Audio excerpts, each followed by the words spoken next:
A short time ago, the United States military began major combat operations in Iran. Our objective is to defend the American people by eliminating imminent threats from the Iranian regime, a vicious group of very hard, terrible people. Its menacing activities directly endanger the United States, our troops, our bases overseas, and our allies throughout the world. For 47 years, the Iranian regime has chanted death to America and waged an unending campaign of bloodshed and mass murder, targeting the United States, our troops, and the innocent people in many, many countries. Among the regime's very first acts was to back a violent takeover of the U.S. Embassy in Tehran, holding dozens of American hostages for 444 days. In 1983, Iran's proxies carried out the Marine barracks bombing in Beirut that killed 241 American military personnel. In 2000, they knew and were probably involved with the attack on the USS Cole. Many died. Iranian forces killed and maimed hundreds of American service members in Iraq. The regime's proxies have continued to launch countless attacks against American forces stationed in the Middle East in recent years, as well as U.S. naval and commercial vessels in international shipping lanes. It's been mass terror, and we're not going to put up with it any longer.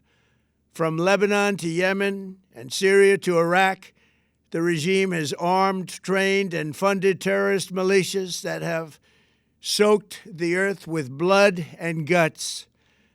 And it was Iran's proxy, Hamas, that launched the monstrous October 7th attacks on Israel, slaughtering more than 1,000 innocent people, including 46 Americans, while taking 12 of our citizens hostage. It was brutal, something like the world has never seen before. Iran is the world's #1 state sponsor of terror and just recently killed tens of thousands of its own citizens on the street as they protested. It has always been the policy of the United States, in particular, my administration, that this terrorist regime can never have a nuclear weapon. I'll say it again, they can never have a nuclear weapon. That is why in Operation Midnight Hammer last June, we obliterated the regime's nuclear program at Fordow, Natanz, and Isfahan.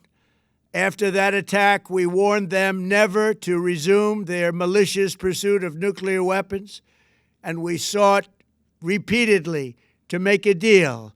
We tried. They wanted to do it. They didn't want to do it. Again, they wanted to do it. They didn't want to do it. They didn't know what was happening. They just wanted to practice evil. But Iran refused, just as it has for decades and decades. They've rejected every opportunity to renounce their nuclear ambitions, and we can't take it anymore. Instead, they attempted to rebuild their nuclear program and to continue developing long-range missiles that can now threaten our very good friends and allies in Europe, our troops stationed overseas, and could soon reach the American homeland. Just imagine how emboldened this regime would be if they ever had and actually were armed with nuclear weapons as a means to deliver their message.